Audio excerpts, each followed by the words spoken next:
Okay, so the first question that we're going to look at is we have a factory that employs several thousand workers, of whom 30% are Hispanic. Let me see if I can get this a little better.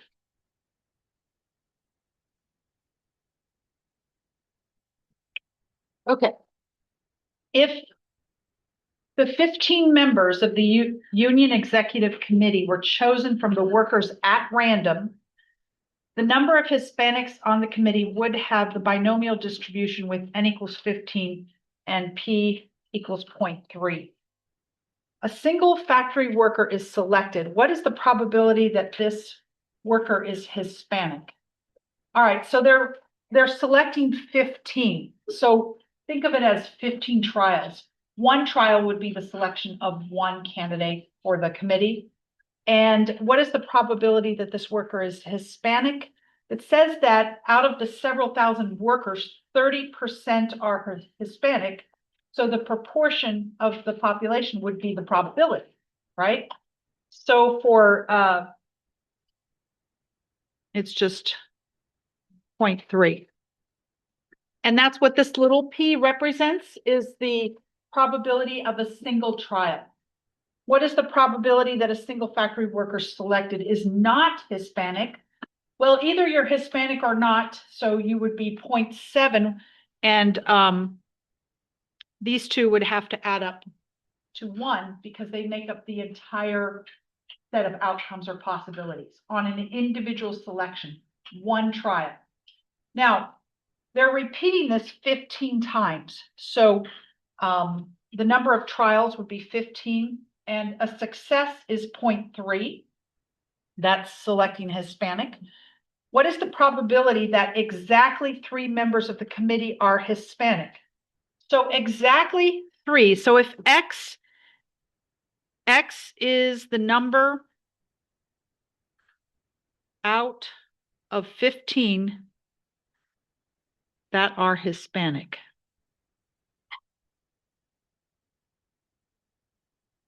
Okay, so the probability that exactly 3 of those 15 are Hispanic would be probability that X is equal to 3. And since X is binomially distributed, then we can just calculate it by taking 15, choose 3, times 0.3 to the power of 3 and 0.7 to the power of 12. That is your, and I did calculate that ahead of time to save time here in class. You can use your binomial calculator, distribution calculator, or you can just do it that way. And 15 choose 3 is 455. And then multiply it by 0.3 cubed, 0.7 to the power of 12, and you get 0.17. Okay, any questions on that? All right. What is the probability that none of the committee members are Hispanic? So that would just be, the probability that 1 is not Hispanic would be 0.7. And there's only one way that you can get all of them not Hispanic. And that would be, so that's just this coefficient, which is called the binomial coefficient, is just going to be 1. So the probability that none of the committee members is just going to be 0.7 to the power of 15. And I got 0.005 for that one. See how this works? Okay. X is just the number on the committee that are Hispanic. That's all that X represents. It's binomially distributed because we have 1,000 workers.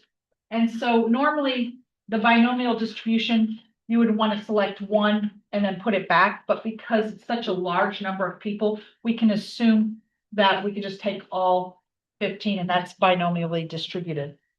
Effectively the same because of the large N. Okay. Here we have 20% of a playlist of 5,000 songs are country songs. 10 songs to be played are randomly and independently selected from the playlist. What is the probability that a single one of those selected is a country song? Well, if 20% of the 5,000 songs are country, then that proportion is also the probability. So the probability of selecting one is just going to be 0.2 because 20% is 0.2, right? Now that's for one selection. What is the probability that a single randomly selected song is not a country song? Well, since on one selection, either it's country or it's not, it makes up the entire sample space for that one selection, then the probabilities have to add up to 1. So we take 1 minus 0.2 to get the probability that it's not country.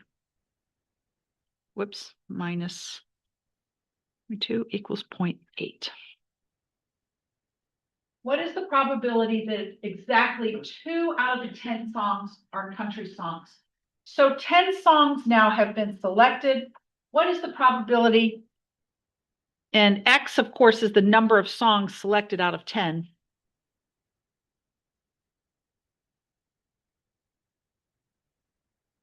That are country.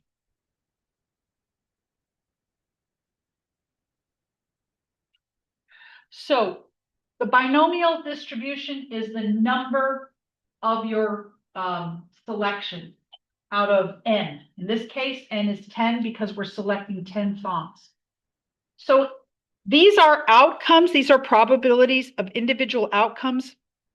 When we're talking about what is the probability that exactly 2 out of the 10 songs are country, we're talking about the entire group of 10, and we're counting the number of country songs. So what is the probability that the number of country songs is 2? That's the probability that X is equal to 2. And so that's going to be 10, choose 2. And then you take the probability of a success, which is 0.2, raise it to the power of 2, times the probability of a failure, which is 0.8 to the power of 8. This is the probability that it's exactly 2. And 10 choose 2 is 10 factorial divided by 2 factorial times, and also divided by 8 factorial. So that would be 10 times 9, but then divided by 2 would be 5 times 9, or 45, times the 0.2 squared times the 0.8 to the power of 8. And I do that, I got 0.3010.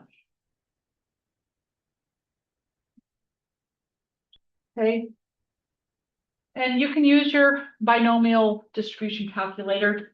Let's just do that now. So let me share my screen. And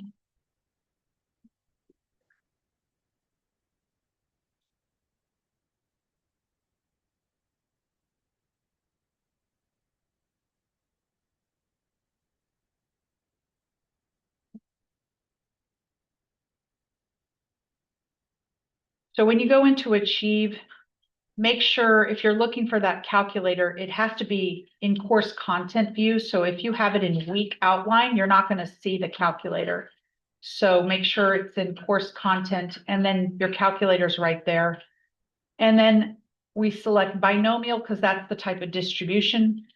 We're selecting 10 songs from the playlist. The probability of getting a country song is 0.2. So we put this P is the probability of success. Oh, let me see here. Okay, here's the distribution calculator. N equals 10. The probability of a success is 0.2. And then we're interested in the probability of getting exactly 2 country songs out of those 10. So I'm going to select equal. If this were a normal distribution, you would not have equal as a choice because the normal distribution is continuous and it's impossible to talk about the probability of a value equaling something. But because the binomial distribution is discrete, there are a finite number of possibilities, then we're looking at the probability that our X is equal to 2. In other words, 2 of those 10 are country songs, and you calculate it and you get 0.30, and it's actually 1, 1. I think I said 1, 0. Let me fix that. Okay. All right.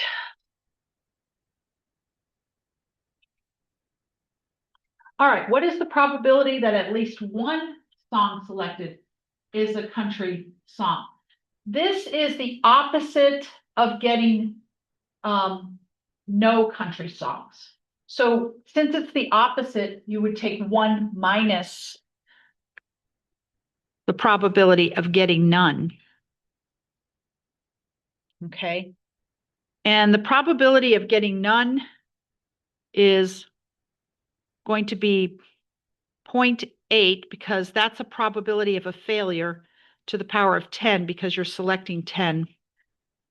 And so for each one of your selections, you would not get a Hispanic. So it'd be that's the other problem. You would not get a country.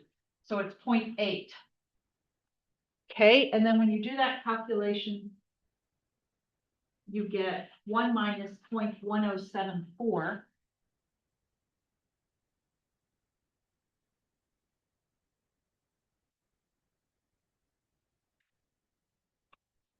Which is 0.8926. Okay, what is the probability that no more than 3 songs selected are country? So that would be the probability of X equals 0 plus the probability of X equal 1 plus the probability of X equal 2 plus the probability of X equal 3. And when I did that, I got 0.88 approximately. And you can do these, you can test, see if you want to do it or just use the calculator.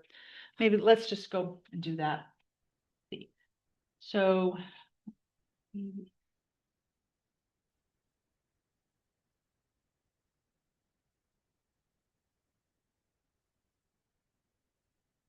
okay, so we're still at 10 and 0.2. This time we want no more than 3 songs. So we're going to have the probability that X is less than or equal to 3. That's what no more than 3 is. And if you calculate that, you get approximately 0.88. Okay.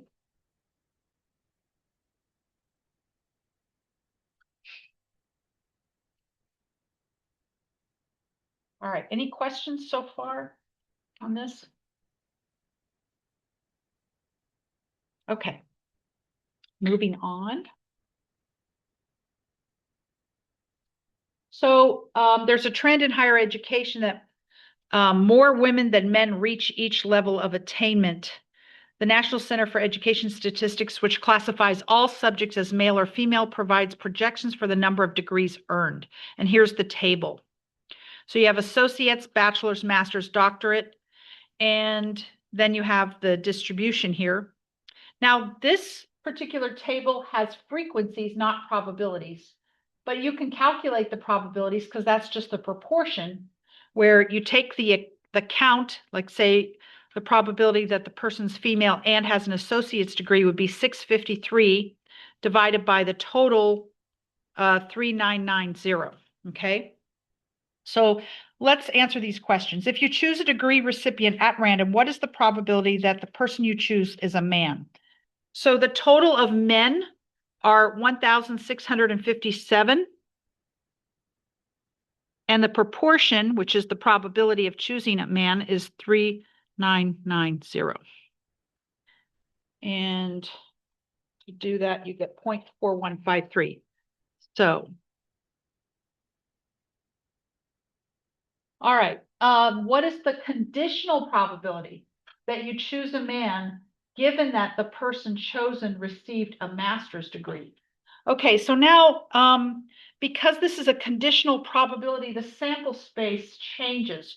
So normally we would take all of these into account, and that is our total. But because we know already that the person chosen has a master's degree, we're going to restrict our consideration just to this column here under masters. And then the probability in that column would be, a man would be 340 out of 813. See how that works? And let's see, you get 0.4182. The next question is, are the events choose a man and choose a master's degree recipient independent? And how do you know?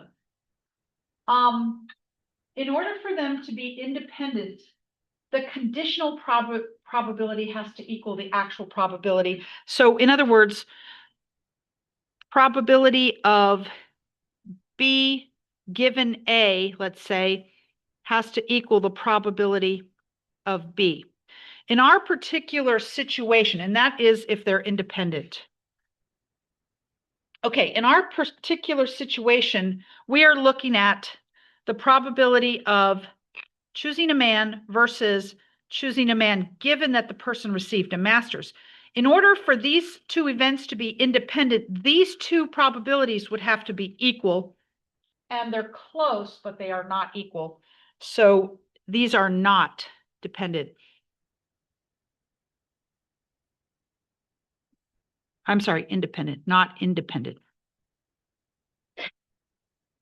Since we calculated the probabilities in 1 and 2, 0.4153 is not equal to 0.4182.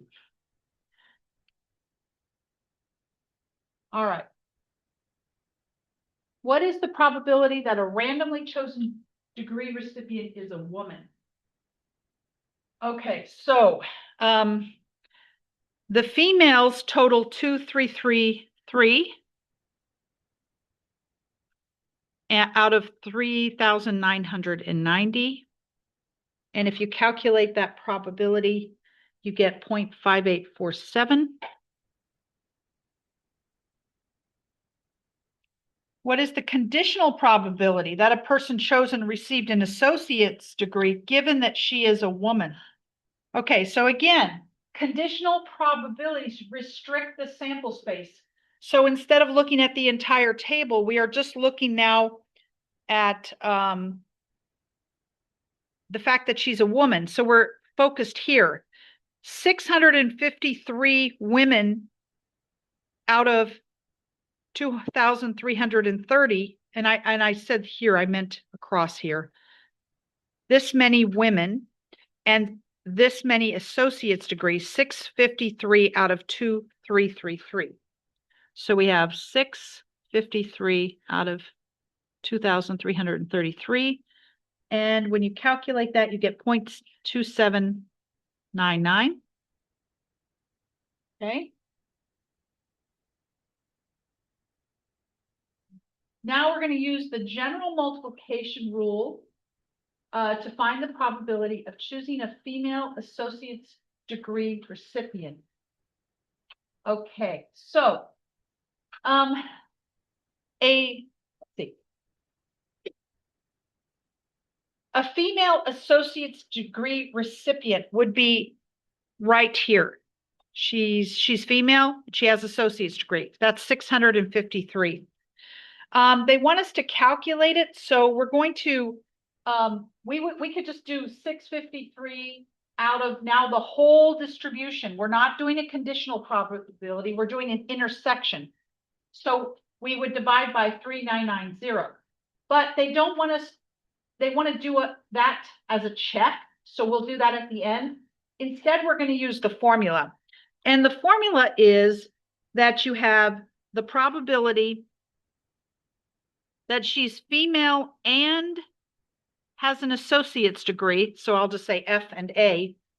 is going to be the conditional probability that she's female given she has an associate's degree times the probability that she has an associate's degree. Okay, or that the selected person has an associate's degree. Okay, so what is this probability? Well, we calculated it. The probability that she's female, given that she has an associate's degree, let's see.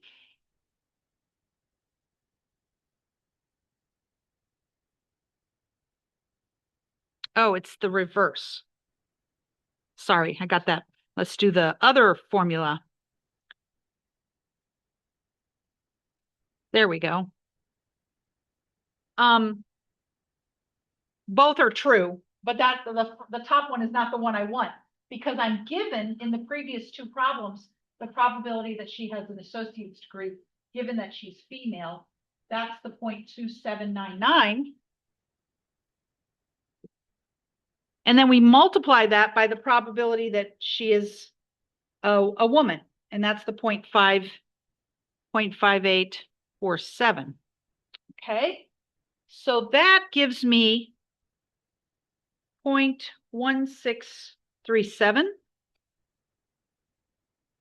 And then they say, check your result by finding this probability directly from the table of counts.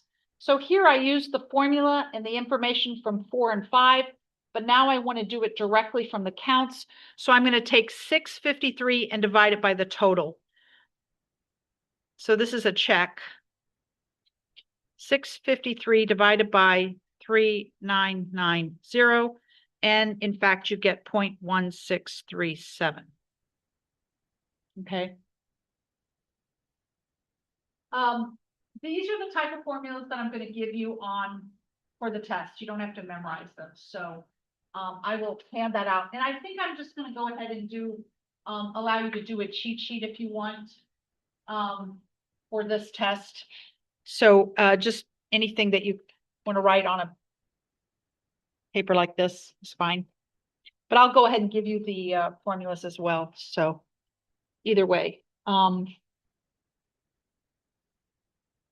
All right. Any questions on this one? Okay, moving on. Let's assume it's safe to say that people are either male or female at birth. And I don't know what that 18 is there. And that each child born is equally likely to be a boy or a girl, and that the sexes of successive children are independent. Ashley and Brianna each have 2 children. So we're going to let BG mean that the older child is a boy and that the younger child is a girl. Then each of the combinations, BB, BG, GB, and GG has a probability of 0.25. Because we're assuming they're equally likely, that if you have a boy or a girl is each probability of 0.5. So if you have 4 possibilities, then that are equally likely, you're going to take 1 divided by 4 to get 0.25 for the probability of each outcome. Okay, the question. You know that at least one of Ashley's children is a boy. So this is a conditional probability because you have information that's going to affect the outcome of the fact that she has 2 boys. So what is the conditional probability that she has 2 boys? Well, if we know that she has at least 1 boy, then we can't have this as a possibility. She cannot have 2 girls. So now the sample space has been limited to just these 3 here. So now the probability that she has 2 boys is divided equally among 3, not 4 possibilities. So it becomes 1/3 instead. Okay. You know that Brianna's older child is a boy. What is the conditional probability that she has 2 boys? Okay, if the oldest child is a boy, then we're ruling out these 2 possibilities. And so these are the only possible outcomes with this new information that we have. So since they're equally likely, the probability that she has 2 boys is just going to be 1 out of 2. Okay, see how that works? Conditional probabilities, your sample space is reduced, so it changes the probability of your outcome. If the probability of your outcome remains the same, then it just means that the events were independent, right? But obviously in this case, they're not independent. Okay. In a certain town, 30% of the people are conservatives, 50% socialists, and 20% liberals. In this town, at least at the last election, 65% of the conservatives voted, as did 82% of the socialists and 50% of the liberals. Person from the town is selected at random and states that she voted at the last election. So that's a conditional probability. What is the probability that she is a socialist? Okay, first we need to fill out the table. Remember, you could use your formula for this one. This was the one that was Bayes' theorem. And I just thought it was easier to do it with the table. But I will have that formula on the test if you prefer to do it that way. So you know that 30% are conservative. So this column is 30%. Socialists are 50%. So this column is 0.5. And liberals are 20%. So 0.2. Okay. Then it says that, let's see, in this town, the last 65% of the conservatives voted. Okay, so that means of these 30%, 65% voted. And so we're going to take 65% of those 30%. In math, whenever you hear that word of, it means multiply. Okay, so that's what we're going to do, 65% of the 30%. And then if 65% of the conservatives voted, then 0.35 did not vote. Either you voted or you did not vote, and that makes up both possibilities. So they have to total 1. And of course, 35% of the 0.3. Okay, and then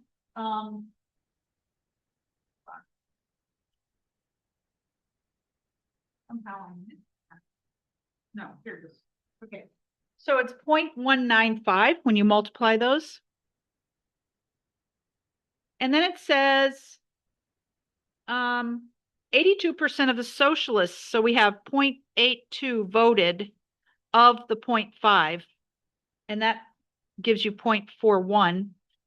And then if 82% voted, that means 18% did not vote, so you take 0.18 times 0.5, and that gives you 0.09.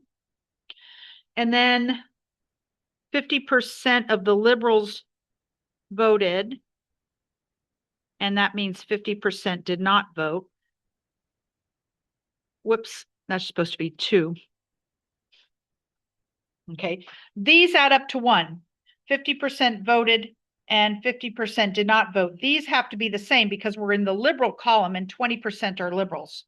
So those are going to both be 0.1.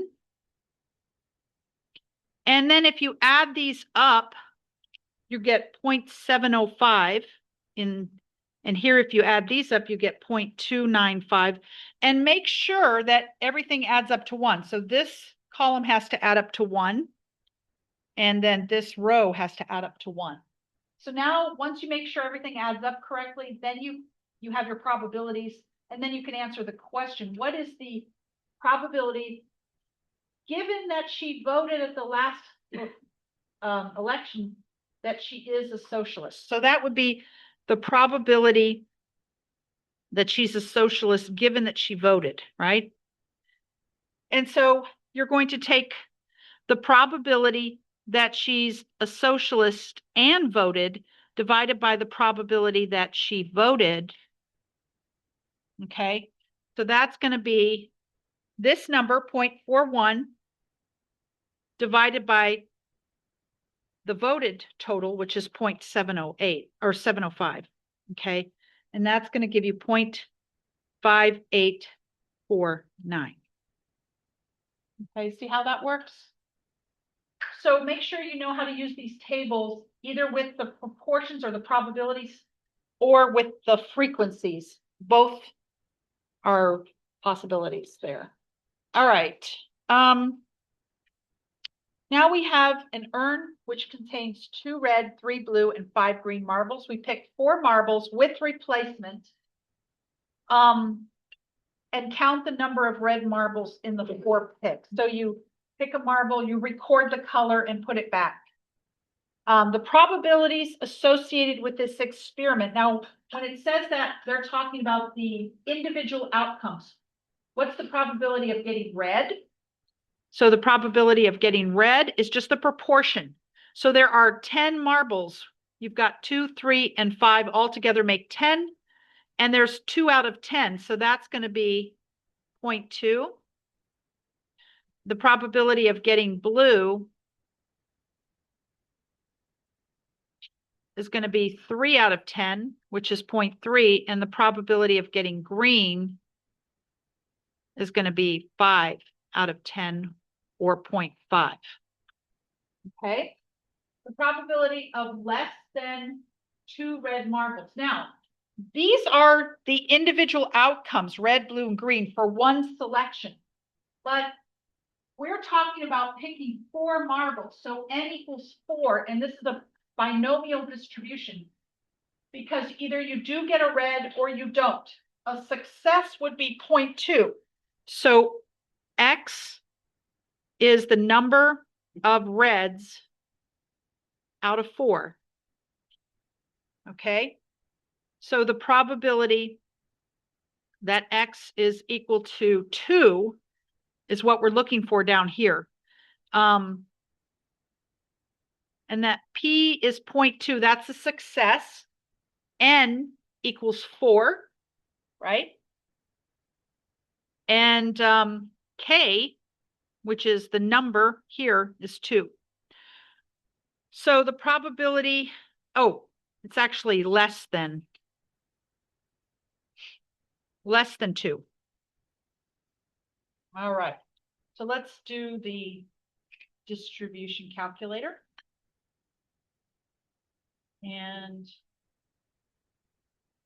I got to share my screen just a second so people on the video can see it.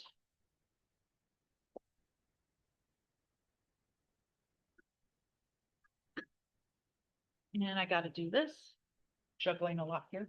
Okay. So this is binomial. Let me clear this out first. And we have this time 4 trials. We're selecting 4 marbles and putting them back each time, but we do it 4 times. And probability is still the same, 0.2 of getting a red. And we want to know, what is the probability of getting less than 2 red marbles? So make sure you select the right inequality here. So less than 2.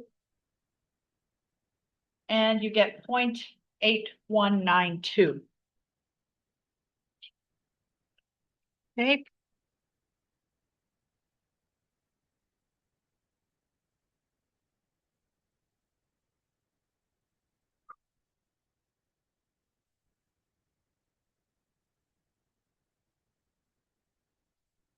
All right. The probability that all of the marbles are red.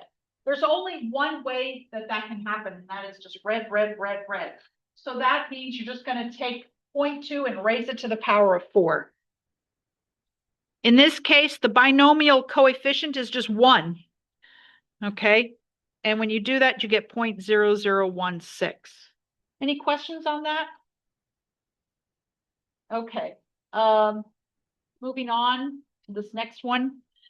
Rolling a fair 6-sided die 3 times is an example of 3 events that are independent, 3 outcomes that are disjoint, 3 events that are independent with 3 outcomes that are disjoint, and none of the answer options are correct. So when you're doing, you can't say that these events are disjoint, because each event, you could have on the first one red, and then you could also have on the second one red, or the third or the fourth. So those would not be disjoint, right? They would share the fact that they both have red as an outcome. The events are independent, and that's because when you select the marble, you replace it. And so the first selection has nothing to do, or will not affect the outcome of the other selections. So it's really important to understand in this particular example that's the reason why I put this question in here. It's because being independent and disjoint are not the same thing. Independence has to do with the fact that one outcome is not going to affect another outcome. In other words, the conditional probability is going to be the same as the probability of a certain event. The conditions are not going to, they're not going to affect each other.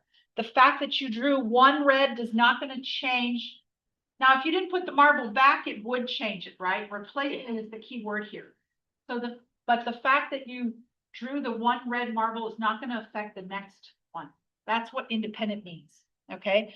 But disjoint has to do with the intersection not being zero. So in other words, they share common outcomes. Two events have an overlap. That's what disjointed means. So disjointedness and independence are not the same thing. And I just want to hit that home. Okay. All right. Suppose we roll a 6-sided die and let A be the event that the number of spots showing on the die is 6. Okay. So that would be the probability of getting a 6 when you roll one die. And since we assume it's a fair, I didn't say it, but let's just assume it's a fair die. And then the outcomes, there are 6 possible, 1 through 6 is the outcome are equally likely. So the probability of getting a 6 is 1/6.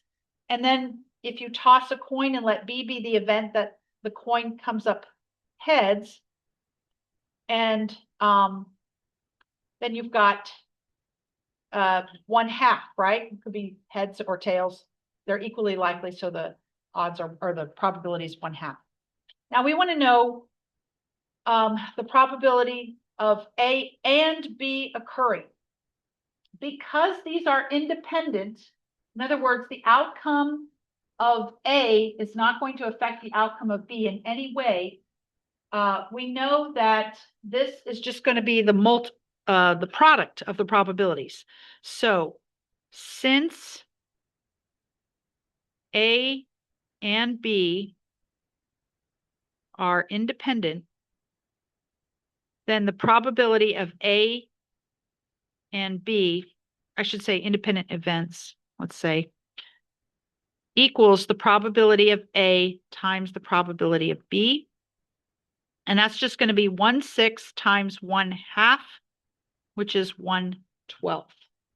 Okay, does everybody see that? That's because they're independent. You just multiply the probabilities when they're independent. Very easy to do. Okay. So every year, the veterinary hospital at a major research university treats a number of horses that have stones called enteroliths in their guts. A sample of 20 years shows that on average, about 2% of horses presenting at the veterinary hospital are treated for this condition. In the long run, the probability that a horse arriving at the veterinary hospital has this condition is, well, the proportion of horses having it at the hospital is 2%. So the probability for a horse coming in there is going to be 0.02. Right? 2% equals 0.02. The proportion and the probabilities are the same. Yeah, that's all. The point of that one was just to reiterate that. Okay. Thought there were more questions, but anyway. The high temperature X in degrees Fahrenheit on January days in Columbus, Ohio varies according to the normal distribution with mean 21 and standard deviation 10. The value that X is less than 10 is, normally you would have to convert this to a z-score and then use the table. And let me just show you how you would do that, but you could also just use the calculator and crunch it. But if you're using the table, you would first convert this, and we're interested in a value of 10. So we're going to take 10 minus 21 divided by 10, which is -11. And this is your z-score that you're calculating, which is negative 1.1. Then you take that z-score, and since we want to know when it is less than 10, that's to the left. The area is to the left of this z-score, and when you look that up, you get 0.1357. Or you can do the calculator and crunch it, get the same, just by entering in the mean and the standard deviation and your X of 10. Okay, the management for a chain of restaurants recorded the number of appetizers, X, ordered by Tables Dining. They observed that X had the following probability distribution. So one thing you want to just check is make sure that your probabilities add up to 1 to make sure it's a valid, and that none of the probabilities are more than 1. They could be 0, between 0 and 1. So you can see 0.6 plus 0.35 is 0.95, plus 0.04 is 0.99, plus 0.01 is 1. So that works. And just a second. The probability that a randomly chosen table orders at least one appetizer. So that would be not 0. And so you can just look, the probability of ordering 0 appetizers is 0.6. So if you're the opposite of that would be at least 1. And so you take 1 minus 0.6 and you get 0.4. Okay. That's just knowing that the sample space that has a probability of 1. A random sample of horses admitted to a local veterinary hospital had the following distribution of mares, geldings, and stallions. The probability that a horse newly arriving at the veterinary hospital is a mare is, and here again, you're just using the fact that the total sample space must add up to 1, the probabilities of that. So we have 0.44 added to 0.05, that's 0.49. So all that's left to bring it up to 1 is 0.51.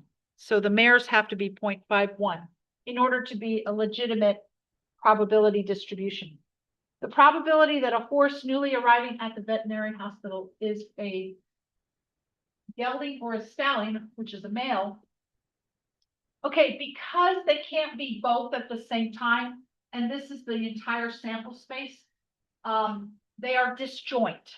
Since the events are disjoint, we can just add the probabilities when we want to know if it's a gelding or stallion. Okay, so the probability of gelding or stallion equals the probability of a gelding plus the probability of a stallion, because these are disjoint. So the requirement for just, this is the requirement for adding probabilities of a union. They have to be disjoint. The requirement for multiplying probabilities is that they have to be independent, right? So that's how disjointedness is used versus independence in these problems. So just pay attention to those details. A psychology instructor asked the 100 women in her class to rate their intelligence on a scale of 1 to 10. The ratings are given below. What is the probability that a woman rates herself an 8 if she rates herself at least an 8? So this is a conditional probability. We're reducing the sample space. It says if here, we're being told that she rates herself as an 8. So this is a given. That means we're looking here. So the probability that you get 8 is going to be 12 out of 20, which is going to be 0.6. Okay. If you're just asking the probability that she rates herself in an 8 without that additional information, then you would take 12 out of the sum of all of these, right? Here I just added up these because I was told she rates herself at least an 8. So I would have taken 12 divided by whatever this total is. So conditional probabilities changes the probability as long as they're not independent. Okay, a system has two components that operate in parallel as shown in the diagram. Because the components operate in parallel, at least one of the components must function properly. If the system is to function properly, the probability of failure for components 1 and 2 during one period of operation is 0.2 and 0.03 respectively. So if F1 denotes the event that the component 1 fails during one period of operation, and F2 denotes the event that the component 2 fails during one period of operation, the component failures are independent. Okay, so what's the probability that the system functions properly during one period of operation? So all that's required is that one of them works. So in order for the system to function, we have either, well, it's 1 minus the probability that they both fail, right?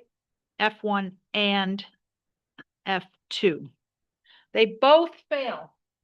So the probability, that's the only time that it's not going to work, if they both fail at the same time. So that's the probability that it's not going to work. The probability that it is going to work is 1 minus that probability. See that? All right. So the events are independent. Let's see. Is that what it says? Yeah, they're independent. So you're going to have 1 minus the probability of 0.03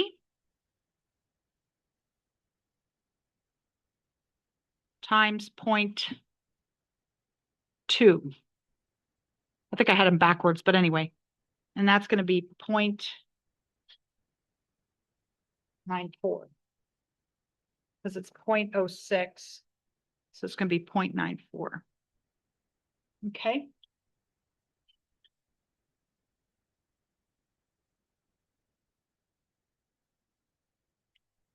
Since they're independent, we can multiply those probabilities. That's the point, to get, and then take the opposite or subtract that from 1. All right, the table gives the sex and age group of college students at a Midwestern university. So you have female, males, and then you have the age groups, 15 to 17, 18 to 24, 25 to 34, 35 years or older. A student is selected at random. The probability that the selected student is 25 to 34 years old is, okay, now this is just looking at frequency. So we're going to take this number, which is the total number of students that are in this age group. This is the total, and divide by the total of all students. So that's going to be 3493 divided by 16,638, and you get 0.2099. Okay. And then probability that the selected student is male, who is 25 to 34 years old.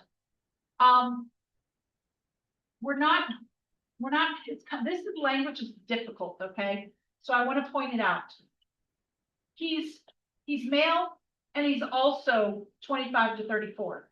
So we're not given that he's 25 to 34. We're just told that what is the probability that if we pick one out, he is a male who is 25, 34. That's an and, not a conditional probability, okay? So so we're taking that is a cross section, right? We're taking the fact that he's male, right here, male. And what did we say? 25 to 34. So it's this number divided by the total. If it were a conditional probability, we would not divide it by the total. But because it's not a conditional probability, it's an and, we're taking 1589 and dividing it by 16,638. If it's conditional, you're going to see the word given, or you're going to be told this happened. But we're not really told that. We're just saying the one person selected happens to be a male who is that age. So that is just a statement that both of these are true. That's an and, okay? And so that's kind of a tricky one. Okay, the probability that the selected student is male given they are 25 to 34 years old. That keyword given means it's conditional. We are told that yes, this person selected is 25 to 34. Now, what is the probability that the student is male? So you're going to go back to your chart and here is the age, right? Here's the count for male out of this number because we're given he's 25 to 34. So it's going to be 1589 divided by 3493. So 1589 divided by 3493. And that's going to be 0.4549. Okay. Any questions on that one?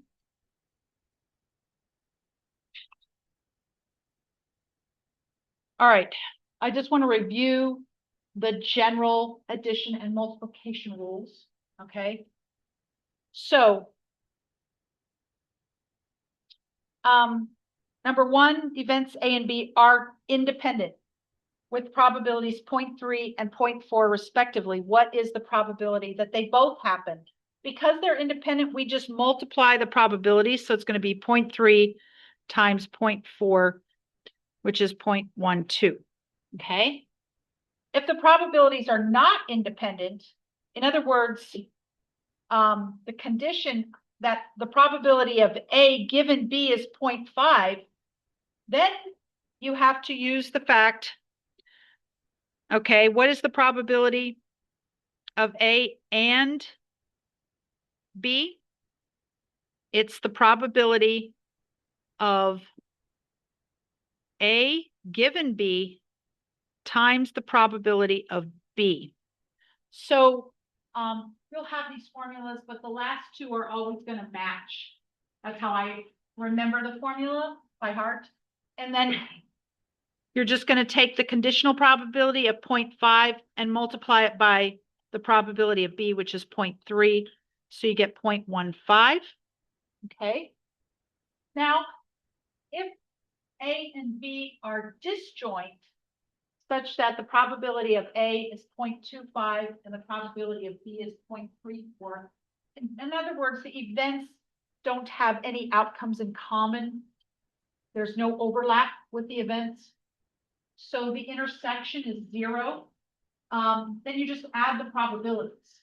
So it's going to be 0.25 plus 0.34, which is 50.59. See that? Now, if events A and B are not disjoint now, there is an overlap. You want to count that intersection, but you don't want to count it twice. So you subtract one of the intersection from, so you take, we're looking for the probability of A or B. You add, just like you do here, you add them. But then you have to subtract the intersection, which is given to us as 0.5. So probability is going to be 0.09. Okay.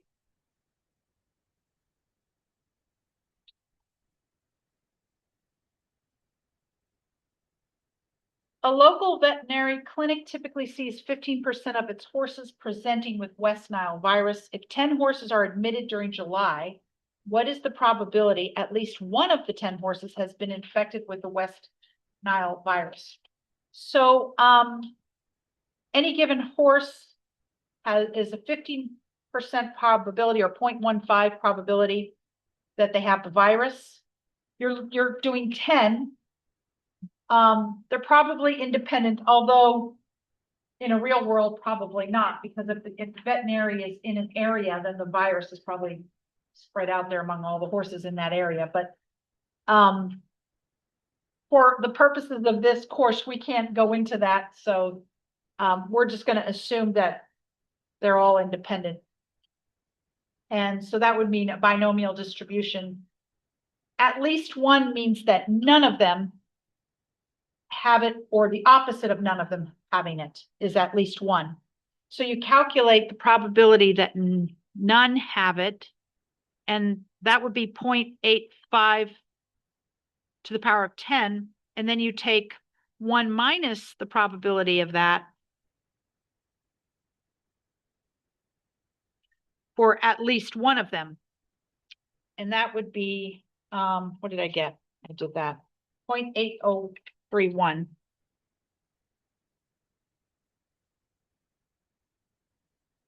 Here we're given that X is a random variable with the binomial distribution n equal 4 and P equal 1/4. That means a success has a 0.25 probability of occurring on any single trial. But we're doing 4 trials. What's the probability that X is greater than or equal to 1? So that would be 4. Well, it'd be the probability of getting 1 plus the probability of getting 2 plus the probability of getting 3 plus the probability of getting 4. And I would just use the Crunchit software in a situation like this. So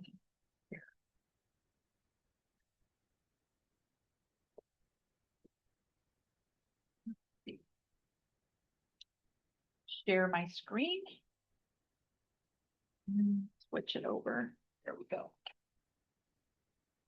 Okay, so this is binomial because there are 4 trials, and well, we're told that it's binomial. So we're going to select binomial. N equals 4. Probability is 0.25. We want to know when X is greater than or equal to 1. So I select greater than or equal to. I put in my 1, calculate, and I get 0.6836. Yeah.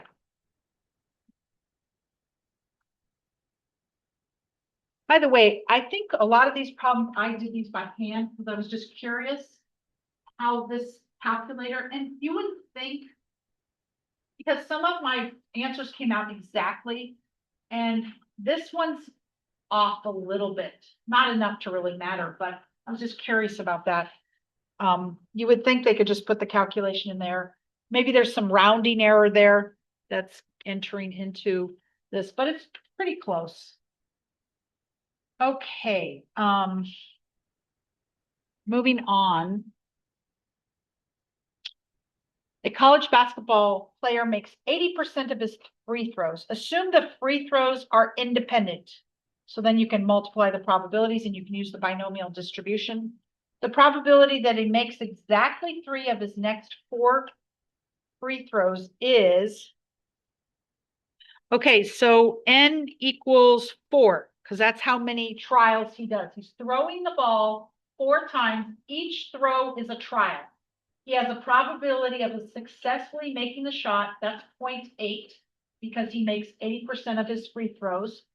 So n equals 4, p equals 0.8. That's a success. And we're interested in him making exactly 3. So our k equals 3. So the probability that he makes exactly 3 is going to be 4, choose 3, which is 4. And then that's going to be 0.8. He has 3 successes, 1 failure. So you get 0.4096 when you make that calculation. And this is the one where I think it came out exactly. Well, anyway, never mind. I'm getting off topic here. Got to stay on task. Over the course of the season, he will attempt 100 free throws. Now we're doing 100 trials. So N equals 100 this time. And what is the probability that he makes at least 90? So I used the calculator because I didn't want to calculate 90, 91, 92, 93, all the way up to 100. So I used the binomial calculator and I got 0.0057. Okay.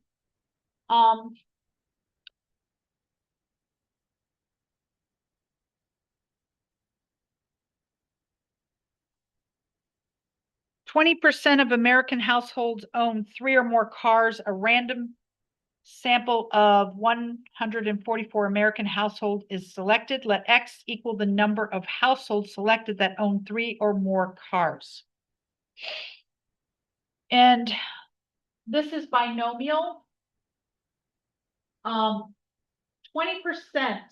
own 3 or more cars. So that's 0.2 probability of a success, meaning own 3 or more cars, and 0.8 of a probability of a failure.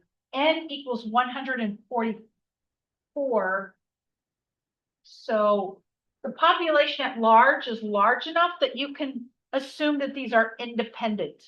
In other words, even though they're taking 144 out of the population, it's not going to affect the probability because population is so large. Whereas if you have 10 marbles in a bag and you take out a marble, note the color, but you don't put it back, it's going to change the probability significantly because you only have 10 marbles. But for large populations, we're assuming this is binomial. So N is 144 and P, which is success, is 0.2. When you calculate the mean of a binomial distribution, you just take N times P. So the population mean is N times P, which is 144 times 0.2. And then you get 28.8. Okay. The standard deviation, which is sigma, is going to be the square root of N times P times 1 minus P. And that's going to be the square root of 144 times 0.2. Let's do it that way, 0.8. And you get 4.8 when you do that. Okay. I think that's took us to the end. Any questions on anything? I need to take attendance. So I should have brought, let me see if I have an extra piece of paper. I'm going to end this Zoom session here.